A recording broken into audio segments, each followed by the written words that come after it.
This week on Africa Weekly, we'll be heading first to Tunisia, where the seaside town of Sousse has been left reeling after a jihadist massacre. In a country still finding its feet after the 2011 revolution, many are worried about the disastrous effect on tourism and the economy. Then we're off to Cameroon, where locals have found a resourceful but potentially dangerous way around the problem of rising oil prices. And finally, we'll take a look at a multi-million-dollar reconstruction project in Mali. 3 years after the tombs in Timbuktu were destroyed by al-Qaeda-linked insurgents, local masons are rebuilding them in true traditional style. But first, a roundup of this week's news. It's been a violent week in Nigeria, where suspected Boko Haram militants killed nearly 150 people in the northeast. This is the deadliest attack since President Buhari came to power in May, vowing to crush the Islamist insurgency. Elections took place in Burundi, but were marred by a boycott by the opposition and clashes which left 6 people dead. The United Nations declared that the elections were neither free nor credible. Liberia is facing a second outbreak of the deadly virus Ebola. Earlier this week, a teenage boy died from the virus, and a further 2 cases were confirmed. Mozambique has decriminalised homosexuality. The move has been hailed by gay rights groups, but they say there is still progress to be made. Oscar-winning actress Lupita Nyong'o has returned home to Kenya to spearhead a new campaign to stop the slaughter of elephants for their ivory, an issue that has clearly been close to her heart from a very young age.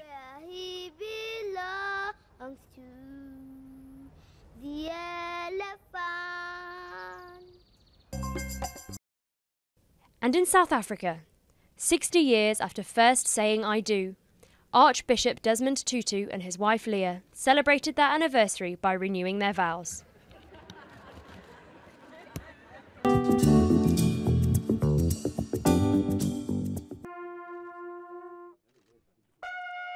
A minute's silence on the beach where a jihadist gunman opened fire, killing 38 tourists. Some holidaymakers have stayed behind, but Tunisia's tourism industry has already taken a big hit.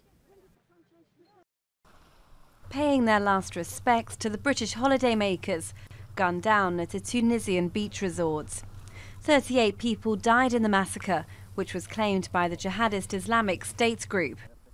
This latest act of violence is expected to cost the country €500 million. We need to take action. If not, there will be social problems in the country. There will be problems for economic institutions. Tunisian tourism has been going for 60 years. If the industry collapses and is not supported, the entire economy collapses. Tourism hasn't recovered since the revolution of 2011, which ended 23 years of dictatorship but brought in more instability. The markets of Tunis have been hit harder than the country's beach resorts. These stallholders used to rely on Western cruise ship passengers coming ashore. Now they're tapping into the Arab markets. For the last 3 or 4 years since the revolution, we work more with Arabs than with Western tourists. There are Algerians, Libyans, Moroccans, Egyptians. French travel agencies have reported that 80% of reservations have been cancelled for the month of July. Economist Jean-Luc Bernasconi says it's time for the country to look beyond its tourism sector to survive. The priority from an economic point of view is to strengthen or promote investment in sectors other than tourism, because Tunisia is a diversified economy.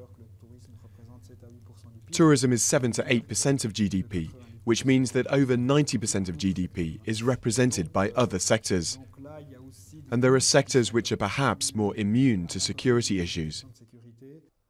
Tunisia's tourist industry employs about 400,000 people. Despite the government's measures to compensate tourism workers and even finance tourism ventures, the sector is likely to remain in freefall for some time to come.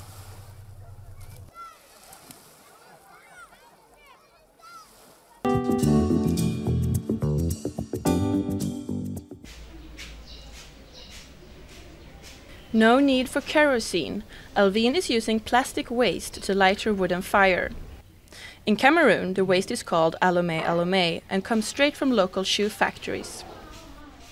Oil costs 500 CFA francs per litre compared to alumé that costs 25. And you can find it everywhere, in every corner of the market. The fuel has become an easy source of income for the young men who sell it at the market. I came here on vacation 2 weeks ago and started selling allumé. I sell at least 2 bags a day. In one day, I make 1,500 to 2,000 CFA francs sometimes. But the new fuel comes with a health risk, especially if you burn it in a small confined space. The combustion is very slow and generates CO2, which is a light, odourless gas. Instead of the oxygen, CO2 attaches itself to the hemoglobin, and if you're in a small space, you could die from asphyxia. Burning plastic waste is banned in Cameroon, but some companies do it illegally. Inspectors at this Chinese shoe factory in Douala found staff openly flouting the law. We actually came here because of the burning and recycling of plastic waste in the open. You can see it outside. They're burning mountains of waste out in the open. The company will be fined €3,000, but there are 5 similar companies in Douala and only 2 can recycle plastic correctly. And there's little demand for change, as residents continue to burn this cheap plastic waste at the cost of the environment and their own health.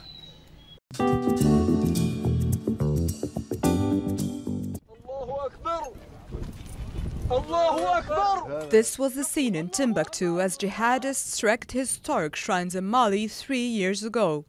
Insurgents linked to al-Qaeda destroyed 16 mausoleums that date back to Timbuktu's golden age. Since then, UNESCO and the Malian government have begun to rebuild the tombs, looking through ruins and photos to make them as accurate as possible. We fortunately found, after the destruction of the wall, that the remains are still there. We collected some ruins, which was our first source of information. We also collected information from the community as part of the cultural mission and the DNPC to find old photos and documents collected from historians who came here to Timbuktu.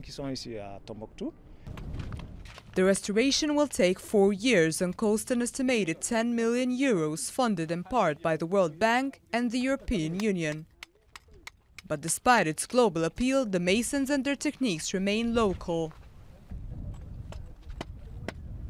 To rebuild the mausoleums that were destroyed by the jihadists, we've decided to use old and new masons to help them learn what we should do on site.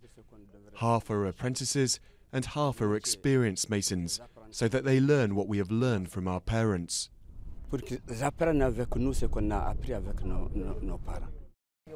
The mausoleums were originally built to pay homage to saints, scholars and pious people of their time.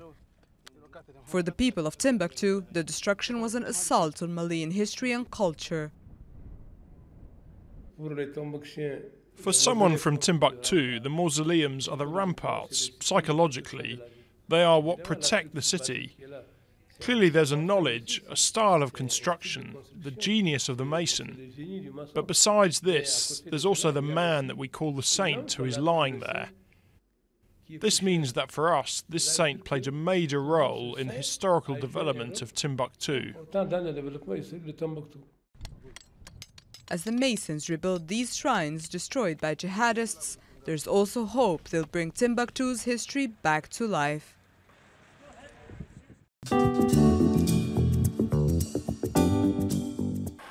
This year, an African team will participate in the Tour de France for the first time. The team pedalling its way into the history books includes 2 Eritreans and 3 South Africans.